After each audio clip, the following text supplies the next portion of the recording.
Hey, what's going on, guys? The Horror Man back discussing an alternate cut of Gremlins 2, The New Batch.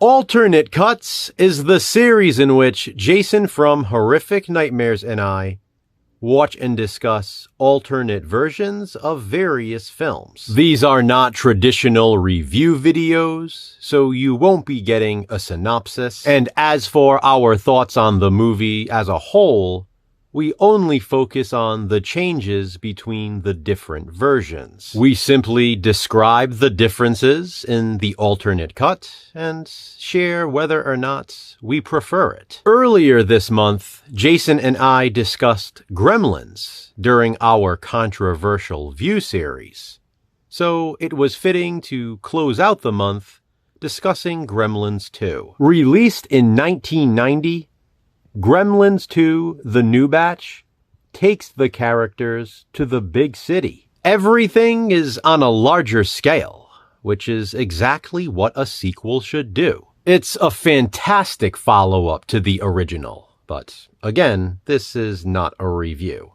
I saw Gremlins 2, The New Batch in theaters, and at the time, in addition to being a horror fan, I was also a huge wrestling fan. And so when Hulk Hogan showed up in the film, I was beyond excited. I saw this sequel once in the cinema, and then anxiously awaited the physical media release.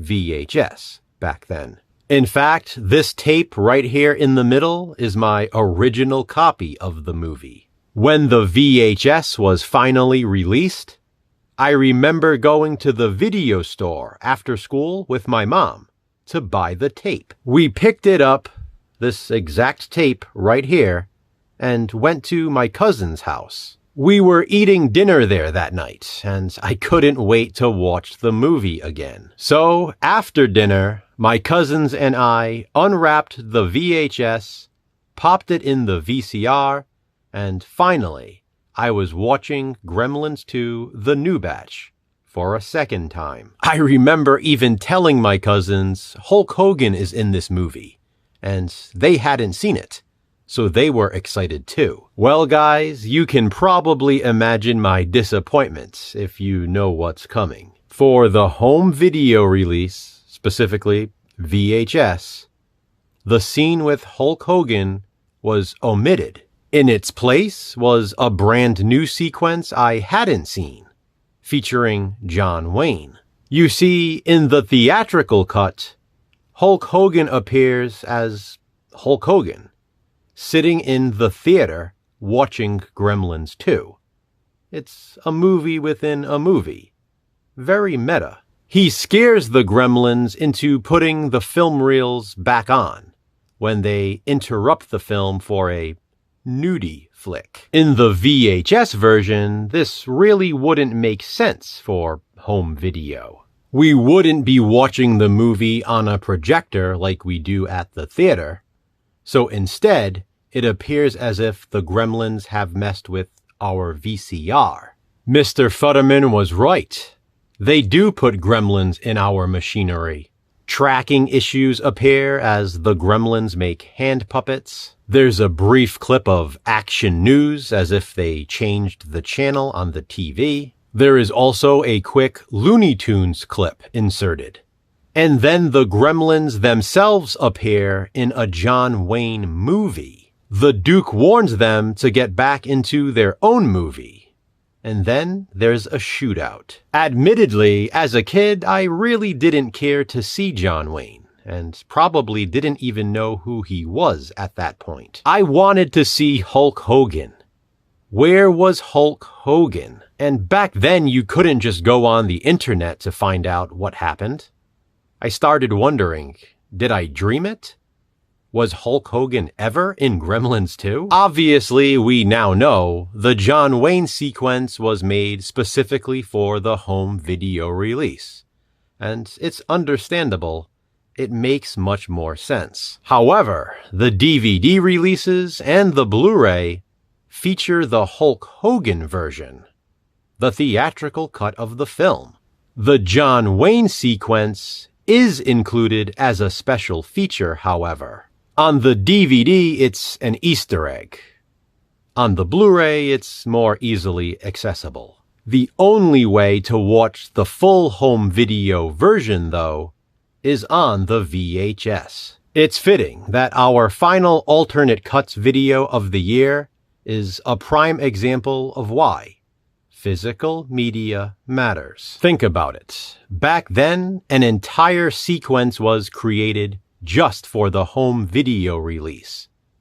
That's how important physical media once was, and still is, to some of us. Fun fact, there's a scene when one of the gremlins is hanging out in a container of M&Ms, including the infamous tan M&Ms.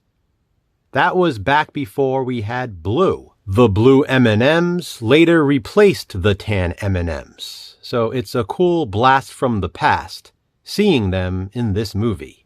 Obviously, back then, I easily preferred the theatrical version with Hulk Hogan. Like I said, when I first saw the alternate cut on VHS, I thought I had imagined Hulk Hogan in the first place. Then for years, I even wondered if there were different versions on different tapes. Did I need to buy another Gremlins 2 VHS and find out if Hulk Hogan was on that one? I'm glad I didn't, because I would have once again been disappointed. All of the tapes feature the John Wayne version. Now that I'm older, I do appreciate the alternate cut. It's really cool that the VHS is special in that way. Even though the DVDs and Blu-ray contain the alternate sequence, the only way to see it as part of the film is on tape. So which version do I prefer now? Still, the theatrical cut with Hulk Hogan. It's the nostalgia. That's the original version of the movie I saw in the cinema. And it took decades to be able to see it again. For years and years, I was only able to watch the John Wayne cut on VHS. When the DVD era hit, finally, Hulk Hogan returned to Gremlins 2. But the great thing about both versions existing is the fact that we have alternate cuts. Please be sure to check out Jason's video as well to hear his thoughts on Gremlins 2, the new batch, the VHS version. Which cut of Gremlins 2 do you prefer? Comment below and let me know. Until next time, remember, physical media matters. Thanks for watching, guys. Hit that thumbs up and, be kind, subscribe.